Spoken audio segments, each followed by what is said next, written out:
everyone, it's Jason. Welcome to another Small World unboxing. This is for the Power Pack number 2, which includes 3 small expansions. We have the Great Games, the Royal Bonus, and the Curse. So we kind of take a look on the back here.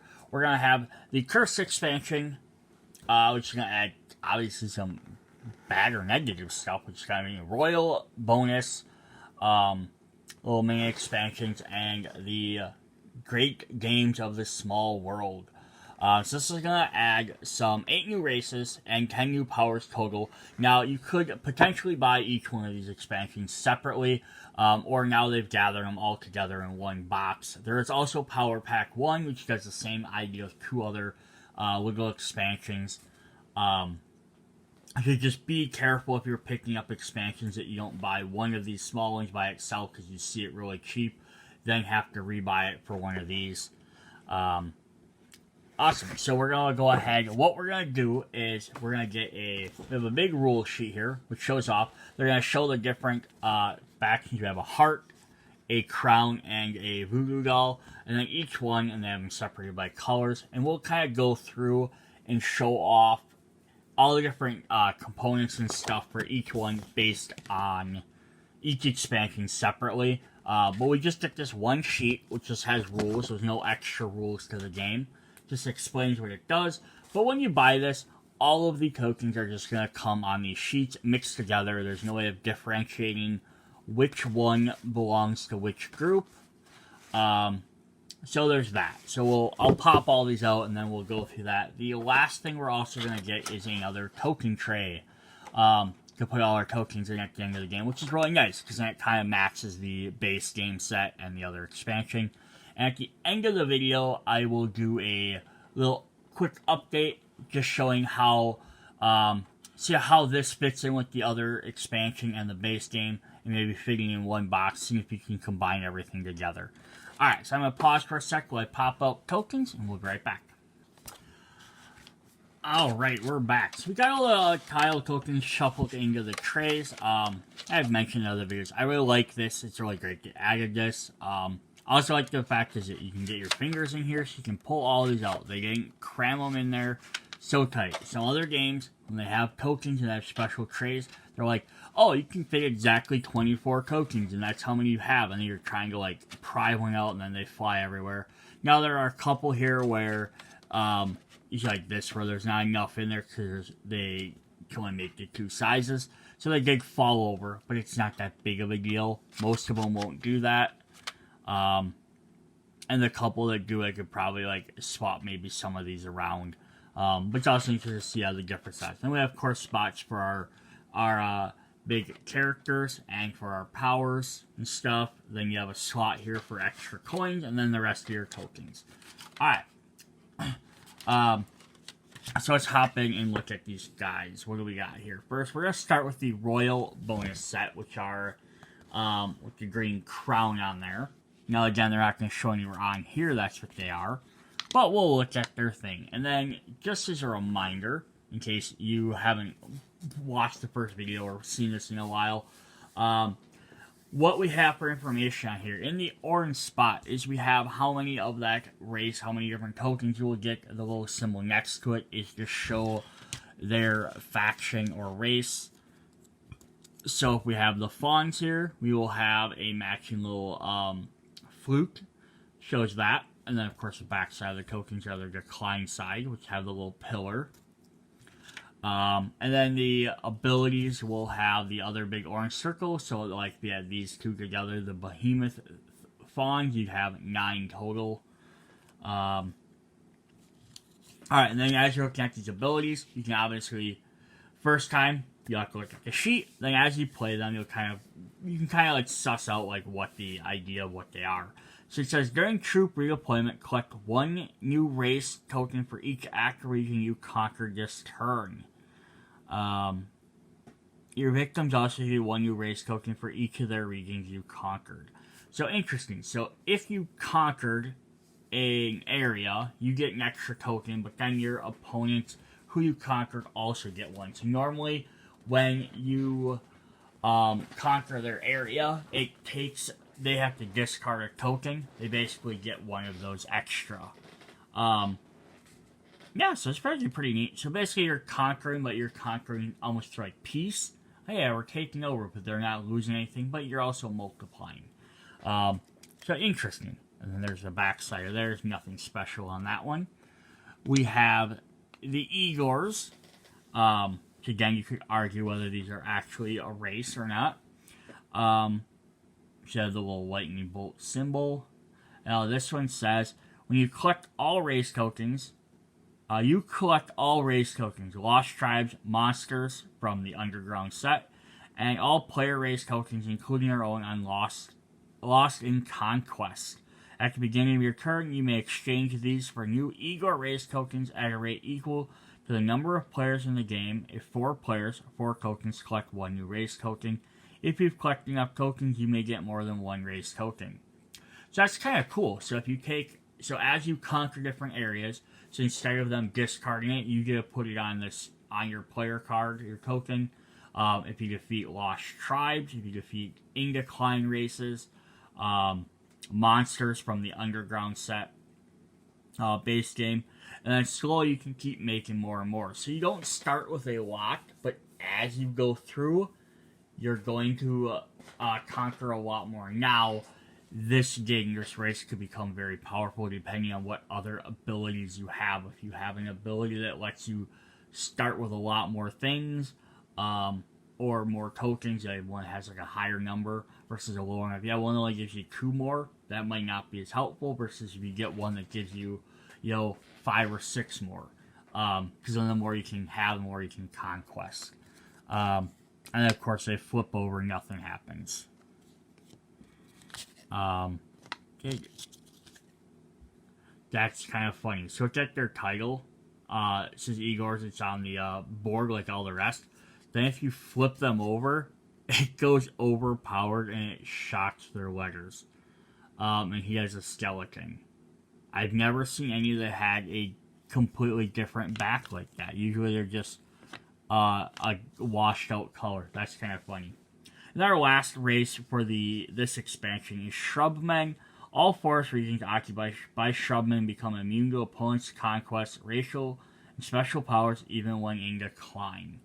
And they're going to have the little thing. So now this is one of the few exceptions of the expansion characters relying upon a certain map. Because they're going to only work if you have the forest. So if you're playing the underground, I don't believe there's any forests in there. I could be wrong. But if not, that means they're only viable for like the base game. If you're playing with some of the expansions that maybe add an area that don't have a map that doesn't have a forest, these guys won't be as helpful. But it's just easy enough to say, hey, we're playing the underground mode, there's no forest, you take this out of rotation. So very interesting. So then they go here. But it's kind of neat though. So if they're in there, they basically are immune to special abilities. Alright. Then let's look at the powers that are associated with this expansion. We have the behemoths. Your 2 behemoths are each represented by a stack of tokens that match the number of swamp regions you currently occupy. These 2 stacks can never be split or mixed. Each behemoth stack counts as the equivalent to the number of race tokens for attack and defense. So we have a stack of 6 of their hippos. The girl hippo, which are pink, and the boy hippos, which are blue. So the number of tokens in each stack is adjusted each time you capture or lose a swamp region. The behemoth must always be accompanied by at least 1 race token. If the region it occupies is conquered, only the accompanying race token is lost. Replay your behemoth, keep it in a single stack. At the end of your attacker's turn as normal. So you basically have a male and a female one that can have up to 6 power in there. So every time you occupy a swamp, they get that much bigger. So basically it's a big giant creature that's worth up to 6, but you can't split it into different ones.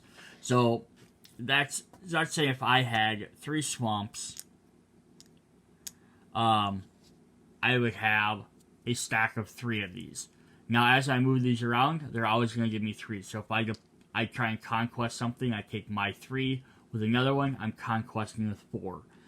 But now, if I only did that and I didn't bring any of my other race tokens with, these guys can't move anymore because they need another race token to go with. I can't redeploy them. I can't separate them out. But they'll get bigger and smaller the more you get swamps. They're kind of like the forest. You need swamps to make these guys viable. But that's actually kind of interesting. So it looks like you always have 2 of them out, though. Neat. Alright, then we have Fireball, which is interesting because I usually put these in front of the name and they kind of make sense, like wealthy this or hill this. You know, you have behemoth that, which doesn't make as much sense, like behemoth fawn or fireball fawn, but that's alright. It says during troop redeployment, collect 1 fireball marker for each magic source you occupy.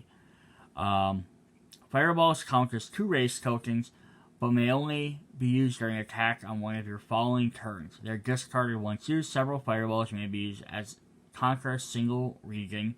You still need a minimum of 1 race token to occupy the region. So much like kind of like the behemoths, they act as additional things. We get 4 fireball tokens. Basically, you can use them to send with other races to act as 2 extra race tokens, but then they go away. So they don't, again, give you additional troops to do, but they do help you conquer stuff a little bit easier.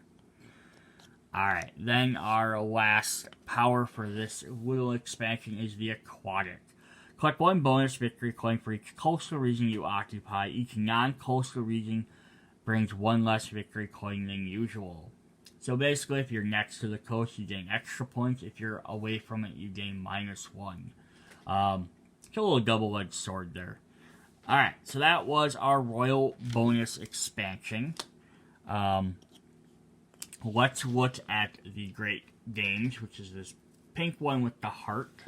So we're going to get some more female lady representation in here. We're going to start with the Nomads. Flip back over. The Nomads are... Place 1 bonus victory coin taken from the victory stash in each region you abandon. You cannot conquer the regions again this turn, but you receive the coins they hold as bonus at the end of the turn. Okay, so that's kind of interesting. So, as you leave an area, you leave an extra coin behind and you gain 1. So rather than keeping your troops spread everywhere, if you pull them all back, they leave a coin, and at the end of the turn, you gain that 1 coin. So you still gain a point for having them out, like as if they were one token left in that area. But the thing is, at the beginning of the next round, you don't have any presence on the board where those were. It's very interesting. Alright, that's kind of cool. Different way to play it. So there's hers. Next up, we have the White Ladies, which are ghosts, essentially. They had died tragically. Once you decline, your White Ladies become immune to your opponent's conquest and racial special powers.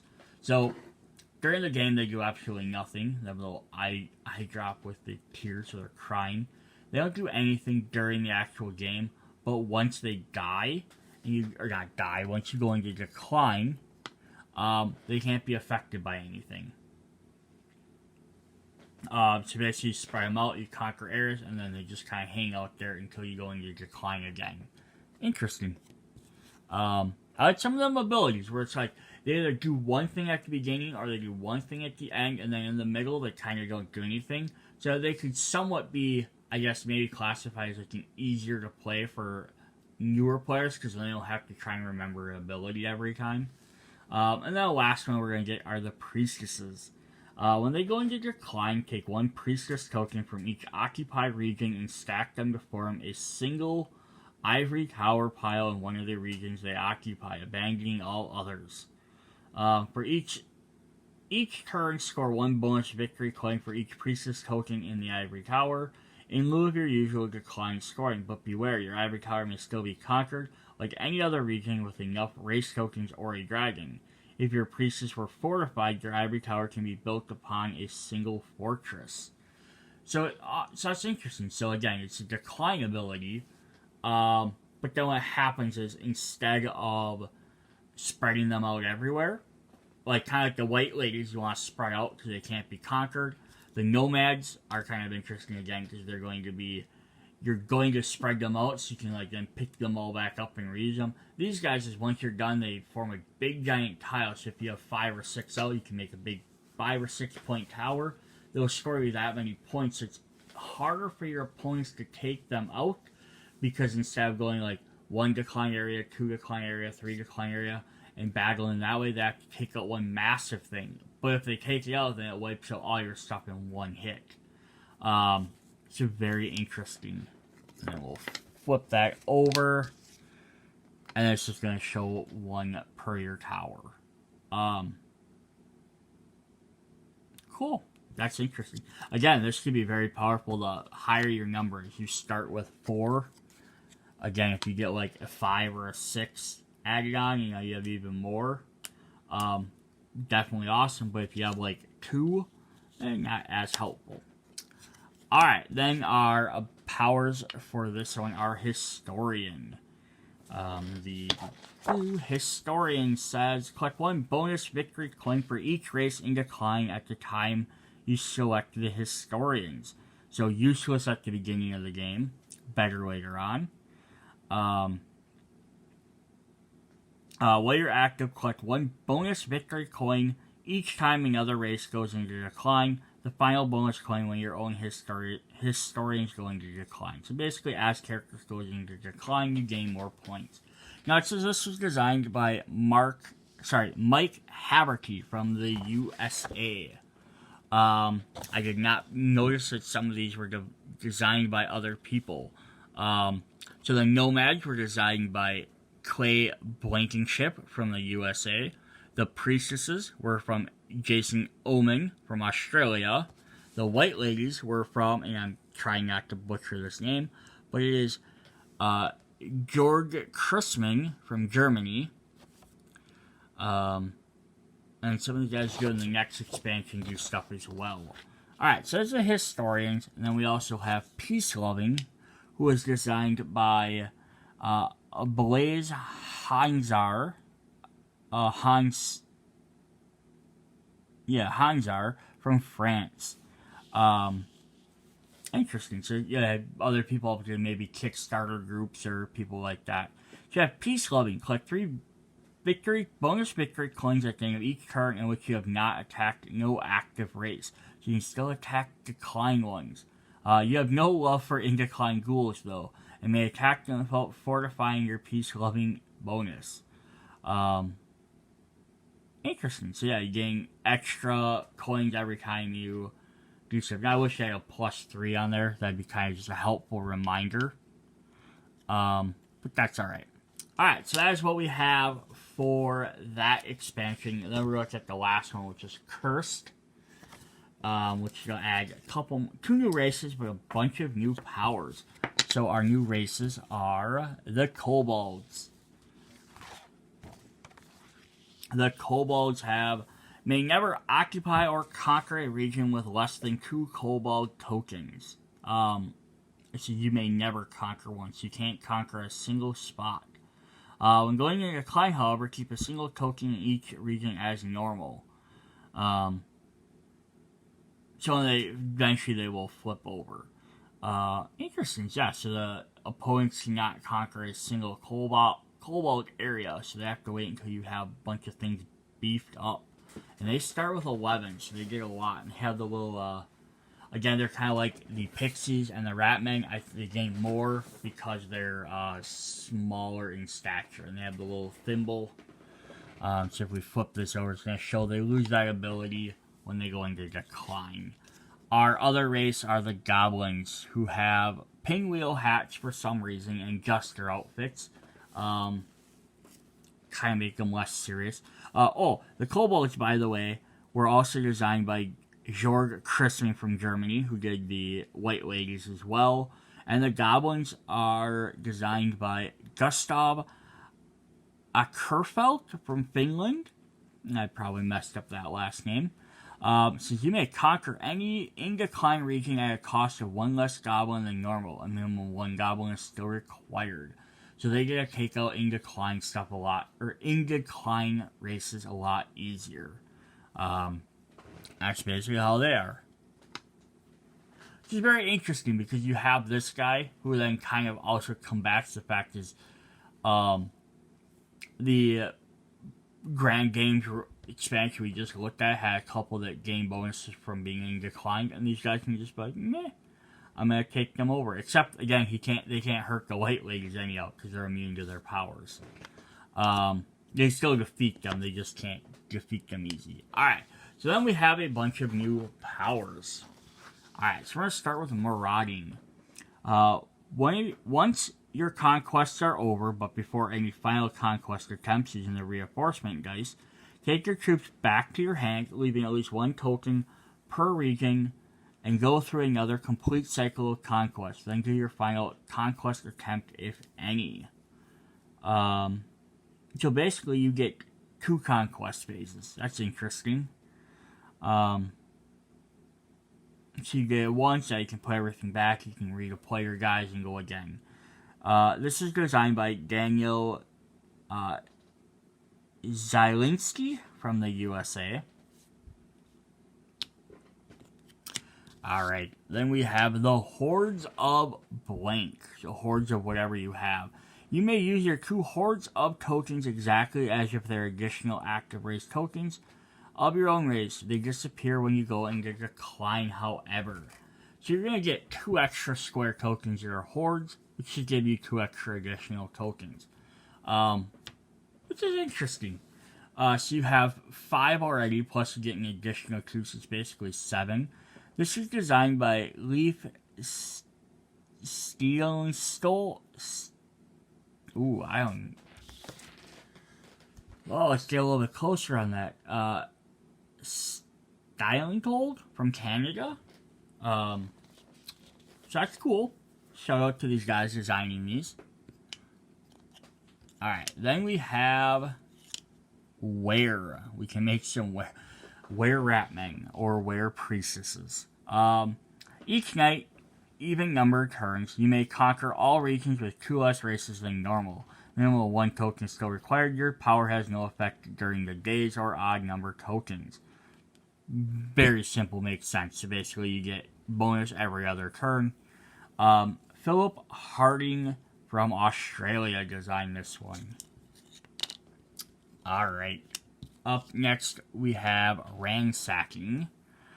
Each time you successfully conquer a region containing an opponent's active race token, he must immediately pay you 1 victory coin from his own personal stash unless he has no coins. You cannot ransack in decline ghouls. Cool, so as you take out guys, not only do they lose stuff, they also lose coins. This is designed by Travis Luro from the USA. Alright, then we have one final token power. We have Cursed, which is the set name. Well, I saved it for last. By Paolo Mori from Italy. You must pay 3 victory coins, not 1, to skip the race that is cursed. Then when selecting the race and power. This brings no additional special powers. So this is kind of interesting. So it doesn't benefit you in any way. It just makes it worse for everybody else. So if you're skipping over so if you have your 6 combos in your marketplace, if this is the first one, you have to pay 3 to skip over it. So eventually someone's either going to have to just spend all their coins or not have enough coins, and they're going to have to take this card. Although, the upside, I guess, would be that eventually when someone does take it, they could potentially have, if they take it second, they could at least have 3 coins out of it. So whoever didn't take Cursed originally is going to gain a bonus from that guy being Cursed. Alright, so then the last thing we have for this is we have a pile of 1 coins. We get a smaller stack of 5 coins. And then we get a few more 10 coins, just to kind of help out in case you need some extra ones for all these extra races. Alright, so that is what we have for this expansion. I will do a quick follow-up at the end. It's a little add-on showing how everything fits into the trade and how the trades kind of work with the other expansion, maybe mixing with the big box, see if that's possible to do. Thoughts about this particular set before we go. Yeah, 3 little extra bonuses. You're gonna, if you, much like Power Pack 1, if you want some extra races and abilities, this is a great way to pick them all up at once, get a bunch of new different characters. None of these characters are overly complicated, which is always fun. But they all have some very different and unique abilities. Same thing like the special abilities. Now, there's a lot less additional extra tokens in here versus the Power Pack 1, which a lot of characters or abilities had additional tokens they added. This one doesn't do that as much. I'd say probably the trickiest one to play out would be the Behemoth, just because it requires extra tiles and little extra rules to it, but that's still not bad. Definitely very interesting. I wish they would make a Power Pack 3 with the rest of the mini expansions, just so you don't have to try and hunt them down. But if I come across any more expansions, we'll definitely go through them. Plus the other base games, all that stuff. Alright, see you guys next video. Bye! Alright, so the quick add-on here, just wanted to show off if you have both Power Packs set 1 and 2, which are the first 5 like racing class expansions, all combined into one. They came with each one of these extra little trays, which has all your different stuff. So Power Pack 1, Power Pack 2. They will fit like this into a separate box. Now again, this is why I say I love if they made a third set. Because it looks like they made enough room that you should be able to fit a third one there. Now, would have been nice to fit them all into the box themselves, although the big box, the big tokens, all have, or the tokens all have a little clear case as a tile. The rest of the stuff doesn't. Now, if they made another little tiny tray like this that had room for these guys, because like, so if we look at this, we have a race in that. If they made another one that has that, just some extra, like replaced even these, which is some long ones for the rest of your tokens. You probably could get all of this stuff. Let's see if I pick one of these up. Roughly into the same spot. Now, obviously, it looks like it's a little bit more room. Because of all the extra gold coins and everything. But I'm sure you could probably adjust something. And then they almost could have made it so you could have fit all of these into one extra box. But, there's that. So basically, you're going to have 2 separate boxes. Although, if you do get extra expansions, little things, even if they don't have these straight, get the other extra ones. There's a little bit of room left in here to dump some extra tiles and stuff. Because I don't think any of the other small expansions have more races or classes. I think they're all like extra different components or maps and stuff like that. And then if you get one of the other bigger box sets that add more races, they're going to be a big box. So I'm not sure how those fit. If I get more of them and there's different solutions, I will do that. With that all even being said, just to throw into the end of this video, is I will be doing a follow-up video. I have bought some special trade tokens for the races and classes. So I'm going to see how those all work and then what we can kind of do with them after that. Because then maybe what I can do is after all those guys are in their own little boxes, as a different storage solution, there will be, maybe I can then reuse these for some of these other tokens. And we'll see what those look like. So you guys keep an eye out for that video if you want to see that other different storage solution when I get it. Alright, thanks for watching. Bye.